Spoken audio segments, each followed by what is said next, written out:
Soyez les bienvenus.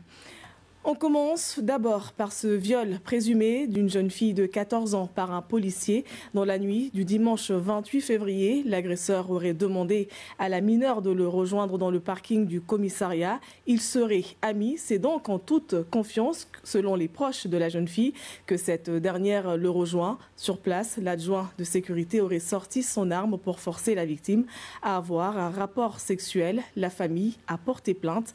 C'est la tante qui témoigne ce soir sous couvert de l'anonymat. Témoignage recueilli par Laïni Saïd Hachim, Soni Shamsuddin et Atoumani Simba. Ça fait presque une semaine qu'on ne fait que pleurer. On n'arrive pas à accepter ce qui s'est passé. Parce que la petite, elle est beaucoup atteinte aussi. Elle ne dort pas bien et elle est traumatisée. Le policier l'a appelé, il lui a demandé d'aller le rejoindre au parking du commissariat parce que c'était son ami.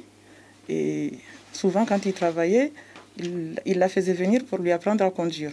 Une fois sur place, elle ne voit pas la voiture. Elle commence à lui demander où est-ce qu'il y a la voiture. Et elle a aussi remarqué que lui, il était bourré. Il avait bu. Il a senti l'odeur de l'alcool. Il a vu qu'il n'était pas normal.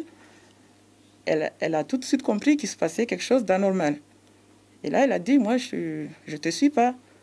Et à ce moment-là, il a sorti son arme de service. Il l'a menacé de le suivre, sinon il va utiliser son arme. Elle l'a suivi. Je ne sais pas si vous savez où ça se trouve, le parking. Il y a 2 parkings. Jusqu'au fond, il y a une maison abandonnée. Il l'a fait entrer dans cette maison.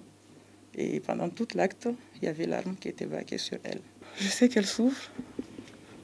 Elle s'enferme. Elle ne veut pas parler.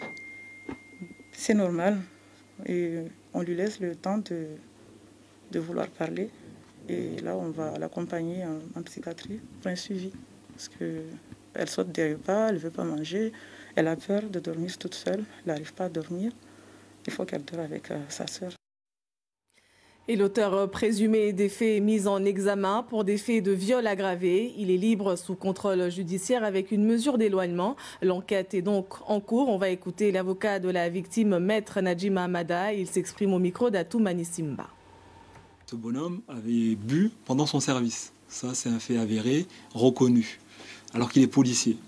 Deuxième fait qui est avéré, qui est reconnu, c'est que cette jeune fille a moins de 15 ans. C'est une infraction pénale dont l'auteur est condamné, est susceptible d'être condamné, il me semble, à 7 ans de prison et 100 000 € d'amende de mémoire.